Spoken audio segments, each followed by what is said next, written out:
Siapa terkumpul atasnya kezaliman, artinya orang ini banyak melakukan kezaliman. Ada pernah mencuri, pernah pula memukul orang dengan tidak benar, pernah menggibah orang, pernah memfitnah orang, pernah menggoda bini orang. Banyak terkumpul macam-macam kezaliman, dan ia telah bertobat daripadanya. Sudah tobat kepada Allah.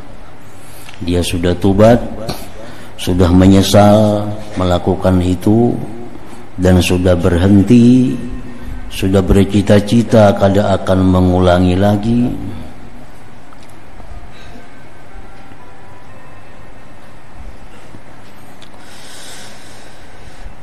Dan ia telah bertobat daripadanya, dan sulit atasnya meminta halal. Dan sulit atasnya meminta halal kepada orang-orang yang dianiaya itu. Tobat kepada Allah sudah selesai dengan berjanji demikian-demikian di hadapan Allah, tapi minta halalnya sulit. Sulit minta halal itu, satu, orang yang dizalim itu sudah meninggal dunia. Nah, sudah meninggal dunia. Kada kau lagi minta halal kemana?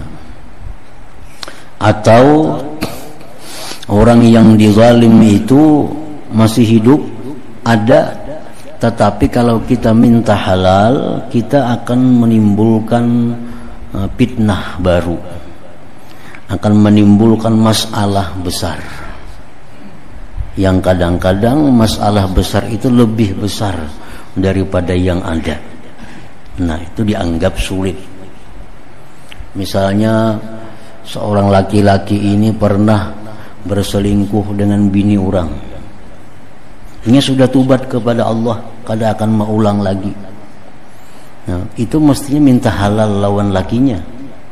Itu sulit. Kalau dilakukannya itu bisa menimbulkan fitnah, bisa terjadi kena perkelahian, dendam dan sebagainya.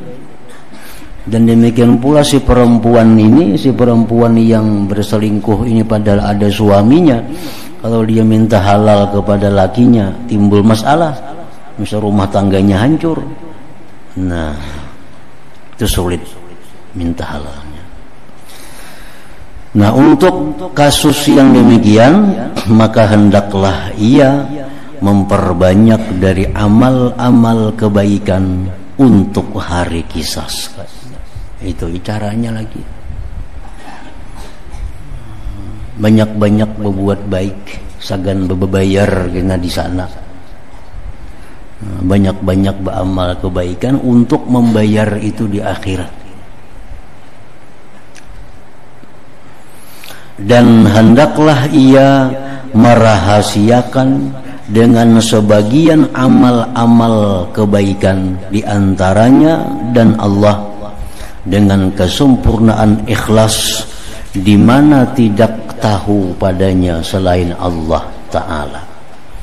Nah, jadi diperbanyak amal ibadah. Ditambah lagi ada amal ibadah yang dirahasiakan, yang hanya Allah yang tahu. Nah, lakukanlah itu dengan keikhlasan yang sempurna. Nah, maka mudah-mudahan demikian itu dapat mendekatkannya kepada Allah Ta'ala, maka ia memperoleh dengannya akan lemah lembutnya yang disimpan bagi kekasih-kekasihnya yang mukmin pada menolak kezaliman hamba-hamba dari mereka. Berharap mudah-mudahan karena Allah bisa memaafkannya. Allah bisa membujuk orang yang dizalim itu agar memaafkan. Karena bila Allah membujuknya pasti mau. Dalam dunia kita kada sanggup minta halal. Nah, perbanyaklah amal kebaikan, terutama amal kebaikan yang sifatnya rahasia, yang hanya Allah tahu kebaikan itu. Lakukan itu dengan ikhlas yang sempurna. Nah, barangkali di akhirat Allah akan membujuk, merayu orang yang kita aniaya itu untuk memaafkan kesalahan kita tanpa mengambil amal kebaikan kita. Nah, di dalam sebuah hadis, di antara amalan-amalan yang patut diperbanyak bagi orang-orang yang seperti tadi, banyak melakukan kezaliman, macam orang-orang pedagang umpamanya, banyak berjual beli, sehari berapa orang yang dijumpai. Barangkali kita ada terjual yang salah, barangkali kita ada menjual barang yang kurang sesuai. Makin banyak orang pembeli, makin banyak urusan. Nah, orang seperti ini bagus memperbanyak amalan, karena minta halal kadang mungkin lagi mencari kemana orangnya. Rasulullah SAW bersabda, man tala qul huwallahu ahad mi'ata alfi marrah faqad ishtara nafsahu minallah wa nada munadin min kibalillahi ta'ala fi samawatihi wa fi ardihi ala inna fulanan atiqullah faman lahu kibalahu tiba'atun falyakhudha minallah azza wa jalla. Hadis akhrajahul Bazzar. Ujar Nabi, siapa yang membaca qul huwallahu ahad, surat Ikhlas, sebanyak 100.000 kali, 100.000 kali seumur hidupnya. Berapa tahun kahnya tuntung 100.000 tapinya, maka dia sungguh membeli dirinya daripada Allah Ta'ala. Dan Allah menyuruh malaikat untuk berseru bahwa si fulan itu telah dimerdekakan oleh Allah. Barang siapa ada sangkut paut kezaliman kepadanya, maka ambillah dari Allah Subhanahu wa ta'ala. Nah, ini disebut dalam istilahnya al-ataqatul kubra, pembebasan diri yang besar. Jadi ada berseru, fulan bin fulan sudah dimerdekakan oleh Allah. Siapa ada yang merasa terzalimi dalam dunia, siapa ada yang pernah dianiayanya, berurusan lawan Allah, ambil sana pahalanya lawan Allah. Nah, kadang mengganggu lagi lawan kebaikan-kebaikan kita yang kita perbuat di alam dunia. Nah, jadi itu bagus dikerjakan, dilakukan bagi orang-orang yang di alam dunia ini menzalim orang, menganiaya orang, baik harta, baik pribadi, baik keluarga, dan sulit untuk minta halal. Nah, mudah-mudahan itu bisa membayari segala macam bentuk kezaliman itu. Akhirnya tuntung itu ditulis bujur 100.000, misalnya sehari 1.000.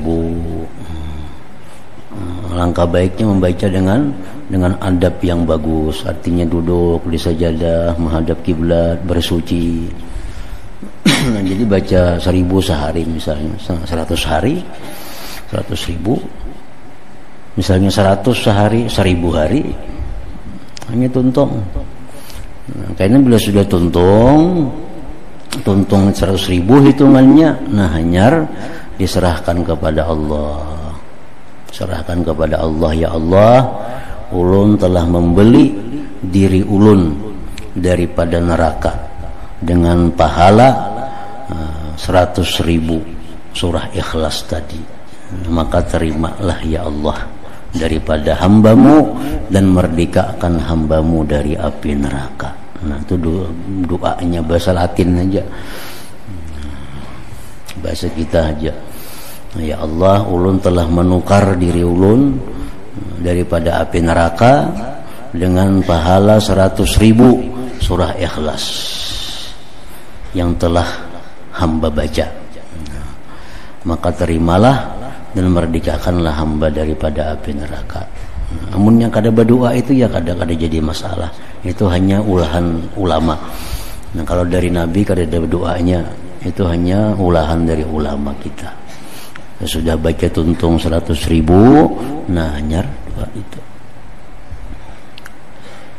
Itu disebut al-ataqatul kubra, maknanya al-ataqatul kubra, pembebasan diri yang besar.